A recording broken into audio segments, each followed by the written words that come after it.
¿Cómo nos presentamos ante la soledad? ¿Se llevan bien con la soledad? Sí, absolutamente. ¿Pueden vivir solos? Sí. Me parece que es un crédito. Saber estar solo, o saber estar sola, es algo importante. Hay gente que no puede estar sola. Tal cual. Una cosa es estar sola y otra cosa es tener vacío emocional. Son dos cosas distintas, ¿eh? No, hay gente que se angustia muchísimo con la soledad, claro, de no tener, le asusta mucho encontrarse, o no sola. Se puede encontrar. Sí, ansiedad, depresión, ese vacío emocional. Bueno, crece, qué increíble, en la era de la hiperconexión, crece el vacío emocional. La gente está hiperconectada virtualmente, con un montón de cosas, y accede a tener, yo le digo el hola mentiroso al like, ¿viste? O estoy siguiendo, no, pero nos seguimos. ¿Dónde estás siguiendo? Bueno, ¿a dónde vas? ¿Pero lo conocés? ¿La conocés? No, pero sí, la sigo, miro lo que hace. Ah, ok. Y mientras estás mirando, estás solo. Y después te das cuenta que tenés un vacío enorme, porque la interacción es poca con otros seres humanos. Digo de calidad, de saber con quién estás, cómo te relacionás emocionalmente, qué te genera, qué querés para vos. Que si estás naturalizando un vínculo de profundidad o estás naturalizando un vínculo de 48 horas o de nada, o de un vacío, yo le digo la presencia frágil, ¿viste? Esa presencia que después se rompe al rato. Estoy en contacto con Jacqueline Orellana Rosenberg. Jacqueline Orellana Rosenberg es psicóloga, psicoanalista y especialista en vínculos, y quiero charlar con ella de esto. Jacqueline, buenas tardes. Sebastián Shapiro te saluda en Duplex, en LU2 de Bahía Blanca. Gracias por atenderme. ¿Cómo va? Hola, Sebastián. ¿Cómo estás? Buenas tardes. Pero muy bien. ¿Cómo estás vos? Excelente. Bueno. Excelente. Disfrutando un poco la charla, pero estaba sola hasta recién. Bueno, estar sola no quiere decir estar vacía, y estar vacío no quiere decir estar solo. Quizás tiene que ver con que es distinto estar solo a sentirse solo. Ahí va. Y como vos decías un poco, hablabas de la paradoja de esta época donde nunca estuvimos tan conectados y sin embargo nunca hubo tanta gente sintiéndose tan profundamente sola. La llamada soledad no deseada, esto que te pasa, que te acontece, que te abruma, que no es simplemente estar sin compañía, sino es la experiencia subjetiva de no sentirse significativa para un otro, ¿no? Y esto es lo clave, donde nos sentimos tan solos, porque no alcanza con tener vínculos, sino hace falta que esos vínculos nos alojen, nos reciban, nos signifiquen algo. O sea, no es solo la falta de otros, es la dificultad para dejarse afectar por un otro. Y acá entra esto que vos decías de las redes, ¿no? Del vínculo que aparece en el like, ¿no? Quizás tiene que ver con esta dinámica de exposición sin verdadera conexión, ¿no? Pero también no podemos dejar de decir que, como siempre pasó, hay rupturas vinculares, de pareja, de familias, de amistades, puede haber mudanzas, puede haber una migración, hay varias cosas que nos dejan solos, donde nosotros no planificábamos la soledad en sí, sino que nos sorprende, ¿no? Pensemos una mudanza de país o una ruptura de una pareja. Uno no piensa ahí que va a quedar solo. Quizás tiene más que ver con, bueno, necesito que esto se termine, necesito irme de acá, pero es esa soledad que acontece de golpe y vos no te la viste venir, ¿no? No la planificaste, porque vos hablabas de esto que nos gusta estar solos, de nos llevamos bien con nuestra soledad. En realidad, llevarse bien con la soledad es llevarse bien con uno mismo, ¿no? Como siempre hay alguien, y ahí está uno para entretenerse a uno mismo, ¿no? En sus pensamientos, en lo que se cocina, en lo que... Pero ¿qué pasa cuando no planeamos esas ausencias, ¿no? Y de golpe nos encontramos con esto que abruma. Y vos fíjate que a todo esto que es natural, porque uno se divorcia, porque uno se puede ir del país donde vive, porque puede perder una amistad donde se sufre un montón. ¿Qué pasa en esta época? Que aparece la dinámica de las redes y de golpe lo que aumentan en casos de sensación de soledad tiene que ver con esta exposición constante donde no hay una conexión real, donde todo es muy superficial. Y otra cosa de la época tiene que ver con la autosuficiencia. Vos fíjate que nos encanta decir que podemos todos solos. Ujú. Y esto nos lleva a ese lugar donde de golpe pasa algo y te terminás sintiendo muy solo. Claro, porque la autosuficiencia no es real. Cuando sucede esto, estas situaciones que derivan en esta soledad quizás no deseada, he leído por ahí que aumenta el riesgo de muerte. ¿Es verdad esto? ¿Por qué? En realidad, yo no soy médica para decirte que... Digo, perdóname, voy a completar, perdón, afectada. perdón, Jacqueline, voy a completar el concepto. ¿Por Sí. qué digo que aumente el riesgo de muerte derivado en diferentes cosas? Digo porque produce ansiedad y depresión. Y esto Sí. claramente es el causal que luego puede derivar en esto que acabo de decir. Sí, sí, en realidad es un poco el síntoma de la época, la ansiedad, ¿no? Yo recibo a los pacientes en el consultorio todo el tiempo. Tengo trastorno de la ansiedad, están autodiagnosticados. Lógicamente que crece la ansiedad, en realidad lo que crece es la angustia. Sebastián, a mí me parece que es re importante que señalemos esta diferenciación, porque ¿qué pasa? ¿Qué es angustia? Una ¿Podés cosa es definir estar la angustia? angustiado. Espera, una cosa es estar angustiado y otra cosa es estar depresivo. Una cosa es estar angustiado y otra cosa es sentir ansiedad. ¿Por qué digo esto? Ahí te contesto tu pregunta. Porque la angustia es una sensación, una emoción que funciona como motor y no tiene nada de negativo en sí misma, más que muchas veces la necesidad de descargarla o llorando o hablando o pudiendo poner en palabras. ¿Para qué? ¿Cómo hacemos para descargar la angustia? Nos vinculamos con un otro y lloramos con ese otro porque le contamos a ese otro, porque le relatamos. Entonces, ¿qué pasa en esta época? Que la angustia no se logra descargar. Y ahí es donde aparece la ansiedad, ¿no? Porque si yo voy acumulando la angustia, porque no tengo dónde descargarla, en algún momento empiezo a sentir que exploto, que no puedo respirar, que no puedo... Entonces acá aparecen esos diagnósticos sucesivos de esta época que venimos de ella, de diagnósticos uno tras del otro de ataques de pánico. Y que nosotros los psicoanalistas preguntamos en el consultorio, bueno, ¿cómo fue tu ataque de pánico? Y el relato, en muchos casos, terminaba en una descarga de angustia enorme, duradera, y no podía parar de llorar, y ya no sabía ni por qué lloraba. Entonces, fíjate qué importante es el vínculo, porque es tu vehículo para descargar la angustia que todos tenemos. Todos tenemos, y que en soledad aparece muchas veces, porque una cosa es que yo me encuentre conmigo misma y la pase bomba esta noche, y otra cosa es que yo me sienta sola en algún momento, y me puede pasar, aunque yo me lleve bien con mi soledad. Por esto que te digo, porque la vida tiene muchos vericuetos, y de golpe uno se encuentra habiendo tomado decisiones que lo dejaron en un lugar de soledad que no calculó. Y ahí yo me puedo angustiar, ¿no? Si terminé con alguien y de golpe me encontré, vamos a suponer el domingo, sin esa relación, y me angustio porque, claro, me siento sola, ahora me siento sola. No era un cálculo que yo tenía del final del vínculo, quizás. Entonces, esa angustia, llamo a un amigo con el que construí un lazo afectivo importante, y seguramente ahí descargo. No estamos teniendo la posibilidad de descargarla, incluso le tenemos miedo a la angustia. Estamos viviendo como, ay no, estoy angustiado, quiero estar bien.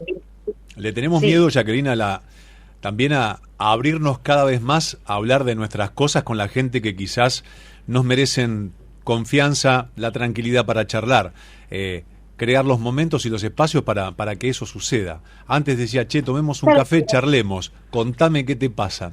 Quizás pasa menos, o la gente elige tragar, en el sentido de no expresar, digo, y no de acumular cosas y no ordenarlas o no manifestarlas para después tener una descarga y también una buena consecuencia en cuanto al ida y vuelta que puede llegar a tener manifestando algo. Tal cual, pero porque naturalizamos los vínculos livianos. Vos lo decías al comienzo, ¿qué hicimos con esto de las redes? se instala la idea de que todo tiene que ser rápido, de que todo tiene que ser sin conflicto, que los vínculos tienen que ser sin demanda, ¿no? Yo escucho todo el tiempo, y no fluye. Pero ¿qué cosas fluyen en la vida? Nada. Todo requiere de un compromiso y un esfuerzo. Entonces, pero sin fricción nunca va a haber profundidad. La consecuencia, lógicamente, es que estemos más aislados y por ende... Qué lindo lo que acabas de decir, sin fricción no va a haber profundidad. Totalmente, el vínculo requiere de diferencias, de desacuerdos, de acuerdos, o sea, todo ese esfuerzo que requiere el vínculo se perdió. Con un like me alcanza, me voy chocho. Uh-huh. Y si no tengo el like, me deprimo. Pero qué importante que es diferenciar que la depresión o la ansiedad llegan después de que yo no me pude descargar la angustia porque me quedé vacío, me quedé sin nadie para poder hacer eso, sin palabra. ¿Por qué existe el psicoanálisis? Porque justamente busca que la palabra aparezca ahí donde hay angustia. Claro. Hay ansiedad. Cuando uno va al psicólogo o a la psicóloga, como ustedes quieran, pregunta, bueno, contame por qué estás acá. Y ahí seguramente el profesional detecta si hay ansiedad, si hay angustia, si hay alegría.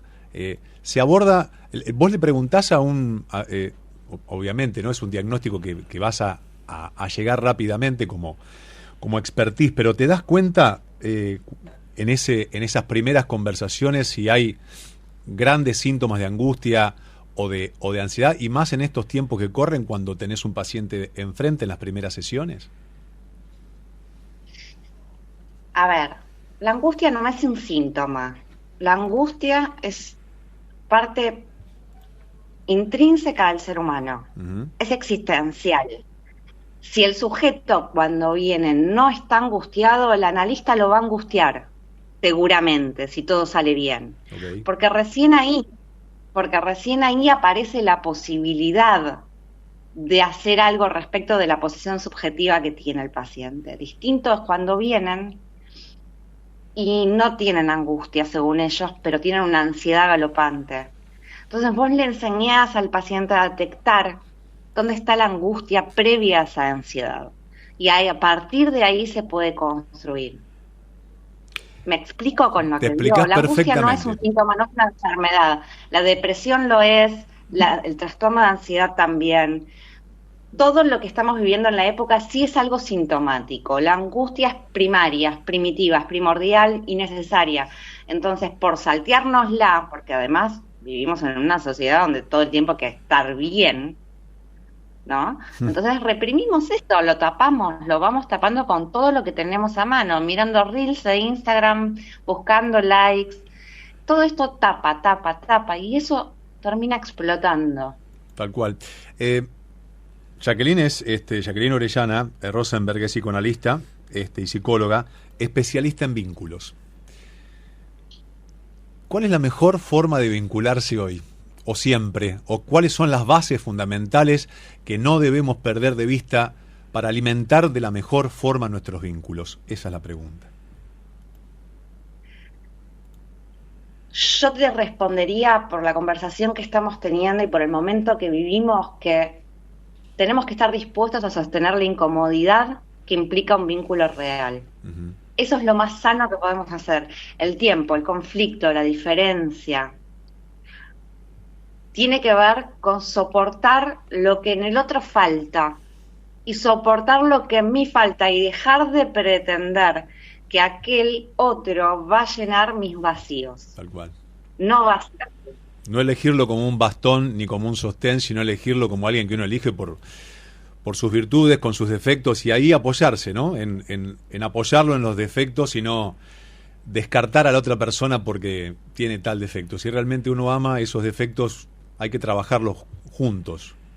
Y la otra persona también tiene que tener la capacidad de convivir con ello y también ser recíproco con esa convivencia para, como vos bien dijiste hace un ratito, friccionar para que todo fluya. O fluya de la mejor forma. Que no fluya nada, que haya conflicto, que lo podamos resolver. Uh-huh. Que de alguna manera en el compromiso, en el encuentro genuino con el otro, se pueda construir algo de lo vincular. Vos fijate que nosotros somos en función de lo vincular. Por eso es muy importante el tema que estamos tocando. Nuestra propia existencia, nuestra definición, está en función del otro. Es el otro el que de alguna manera constata que yo existo. Entonces, así de importante es vincularse. Y así de importante es que cuidemos los vínculos, que los profundicemos. Y no hablo de cantidad. Esto por los oyentes que puedan estar escuchando. Tengo 2 amigos nada más. Suficiente, más que suficiente. Con uno alcanza, pero con uno real, con uno que está ahí, que está del otro lado, que me hace espejo, que me devuelve diferencias, dificultades. Y yo siempre, soy especialista en vínculos y trabajo mucho con parejas. Y una cosa que digo siempre, porque hay como toda una especie de moda de la soltería, es que en el vínculo del amor es donde más nos vamos a batallar con el mundo de lo distinto. Porque la amistad es más horizontal, lo resuelve más rápido. En cambio, en la pareja hay mucha tensión respecto de lo distinto, de la diferencia. Y es muy interesante lo que pasa. Las personas que dicen somos tan distintos que no podemos estar juntos. Pero yo te amo, yo también, pero somos tan distintos.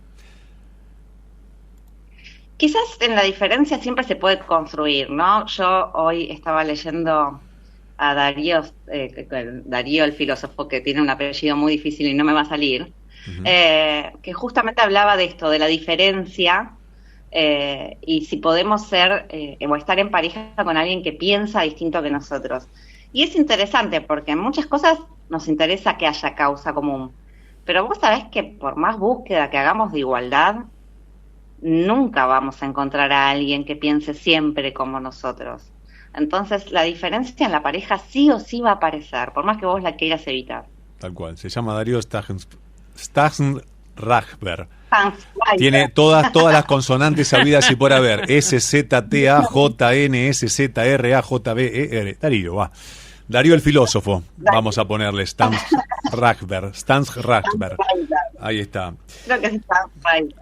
Jacqueline, ¿cómo te encuentra la gente en las redes? ¿Cómo te puede seguir hablando de lo vincular? Pero bueno, es la pregunta que en estos días uno no puede dejar de hacer, porque las redes también bien usadas son la punta también de unir buenos vínculos. Sí, se puede construir en red también, por supuesto. psi.sexología es mi Instagram, ahí me encuentran. Ahí está. Jacqueline, gracias por atenderme. No, gracias a vos por la charla, Sebastián. Que tengas linda tarde. Igualmente para vos, un placer. Jacqueline Orellana Rosenberg, psicóloga, psicoanalista, especialista en vínculos, hablando sobre algo a veces tan naturalizado, pero tan difícil para muchos, el tema de estoy bien así como estoy. Y en un momento del día, de la noche, de la madrugada, de un día cualquiera, empezás a sentir angustia, palpitaciones. Uy, ¿qué me está pasando? Tengo un vacío enorme, tengo unas ganas de llorar, no sé qué me pasa, no lo puedo decir.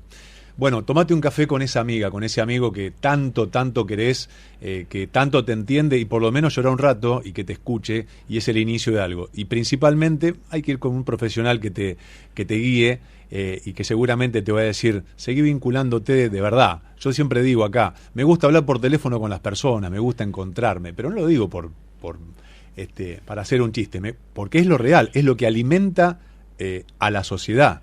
El vincularse en serio, te miro a los ojos, te puedo semblantear, puedo sentir lo que me devuelve la conversación, una llamada telefónica, escuchar tu voz, todo lo sensorial alimenta el vínculo, por más chiquitito que sea, quizás después crece, quién sabe.